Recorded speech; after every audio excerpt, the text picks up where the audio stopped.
Let's talk for just a second about education. I'm a career educator. I've been a teacher and a school administrator for 39 years. It has been my life.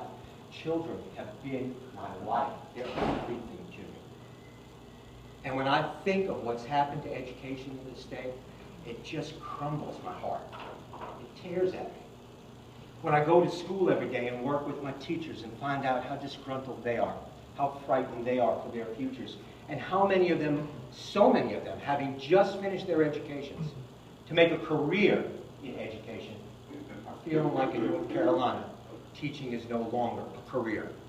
It's something you pass through on the way to something else or to someplace else.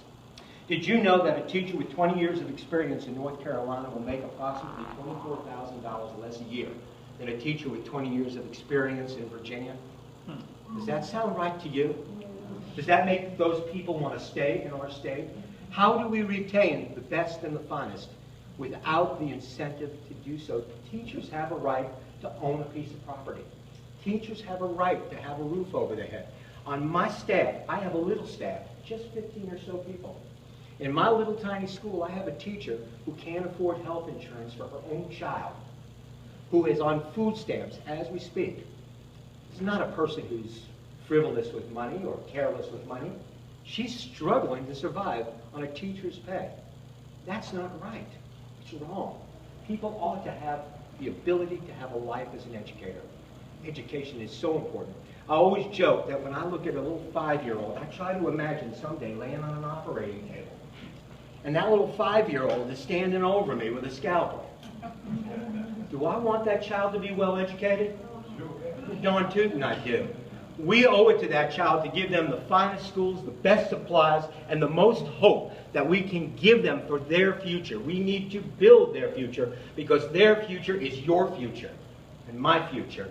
And it's the future of their children and their grandchildren. We owe it to them to take care of them and to see that they have the very best.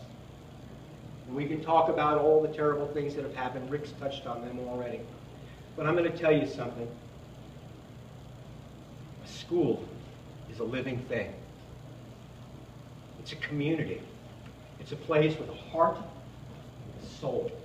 And every time you walk into those schools, when you see what those teachers are doing every day, how they're struggling to get by, the work that they're doing, and the excellence that they bring to their classrooms every day, you can't help but say to yourself, I've got to do something about it. That's why I chose to run for this office. I'll tell you something else. I was told about a week before I actually filed, I was told by people right here in our own party that there was no way I can win this election. I'm here to tell you that they were wrong. Times are such right now that people all across our county, all across Henderson County, all across Polk County, people are disgusted with what's happening. They're angry because they don't feel like the legislature's taking care of them anymore. They're not putting our people first. The business about Medicaid expansion is absolutely horrific. 500,000 of our citizens being denied health care? It doesn't make sense.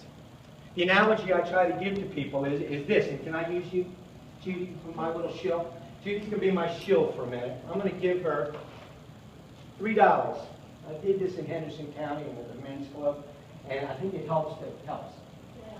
That's all. I don't make that much money. So, I'm just an educator. Anyway, I'm going to give my federal taxes to Judy over here. All 3 of them. Judy is the federal government. She's going to take that money and she's going to give it to other states that are having Medicaid expansion. They're expanding Medicaid. They're going to give my money, my North Carolina dollars, to New York, and to Connecticut, and to Maryland, and to Ohio, and to Illinois, and to Indiana, to every other state that's got Medicaid expansion. But I'm not going to get any of that money back. I don't know about you, but if you don't care at least about the people involved, have a little economic common sense. If I give $3, she's going to give me back $2, so my federal dollars are going to come back to North Carolina. I'm giving them money. I'm going to get it back. But for the next 2 years of Medicaid expansion, it won't cost North Carolina a penny to do it.